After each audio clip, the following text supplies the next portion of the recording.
হয়ে গেল guys, welcome back. তো চলে এসেছি আরো একটা নতুন ভিডিওতে।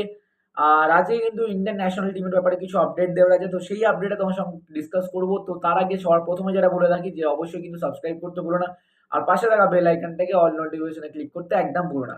তো তোমরা যেরকমটা জানো যে ইন্ডিয়ান ন্যাশনাল টিমের জন্য হেড কোচের দরকার ছিল, কেন কিনা ইগস টিমাকে কিন্তু স্যাক করে দেওয়া হয়েছে। তো তারপরে কিন্তু আমাদের জানানো হয়েছে যে ইন্ডিয়ান হেড কোচ হিসাবে এখন নতুন মানে প্রসেস চলছে যে কাকে সিলেকশন করা হবে। তো এখন ম্যানেজমেন্টের বিষয় যে ম্যানেজমেন্ট কাকে সিলেকশন করবে, কার উপর ভরসা দেখাবে।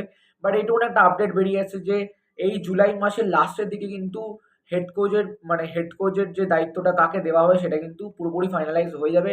আর অফিসিয়াল হবে, কিন্তু তাকে ওয়েলকাম জানানো হবে এই জুলাই লাস্ট উইকের, মানে লাস্ট এন্ডে, জুলাইয়ের এন্ডে কিন্তু জানানো হবে। তো দেখা যাক কাকে নির্বাচন করে আমাদের ম্যানেজমেন্ট, মানে ইন্ডিয়ান টিমের হেড কোচ হিসেবে কাকে দায়িত্ব দেওয়া হয় সেটা কিন্তু অবশ্যই দেখার বিষয় হবে। তো তোমাদের কি মনে হয় কাকে দায়িত্ব দেওয়া হতে পারে সেটা কিন্তু কমেন্ট বক্সে একদম জানাতে ভুলো না।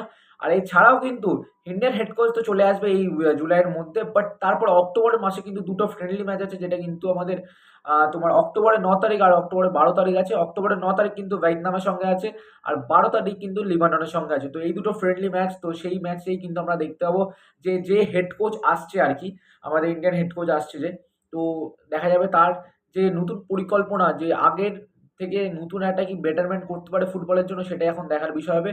এই দুটো ম্যাচের মধ্যে কিন্তু আমরা রেজাল্টটা দেখতে পাবো, আমাদের নতুন হেড কোচের দায়িত্বটা কিরকম পালন করছে আর কতটা ভরসা জোগাতে পারছে ইন্ডিয়ান ফ্যান্সের জন্য, সেটাই এখন দেখার বিষয় হবে। বাট এই ছিল আজকের কটা আপডেট। আই হোপ তোমাদের আপডেটটা ভালো লেগেছে বন্ধুরা। তো ফ্রেন্ডলি ম্যাচ তো 9 তারিখ 12 তারিখ খেলবে, সেটা তোমাদের বলে দিলাম। আর এছাড়াও যারা এখনো অব্দি কমিউনিটি পোস্টটা কিন্তু ফলো করছে না, তারা কিন্তু বারবার করে বলছি কমিউনিটি পোস্টটা কিন্তু ফলো করতে থাকো। ওখানে কিন্তু আপাতত মানে ভিডিওর আগে কিন্তু ট্রান্সফার আপডেট বলো বা আপডেট চলে আসে।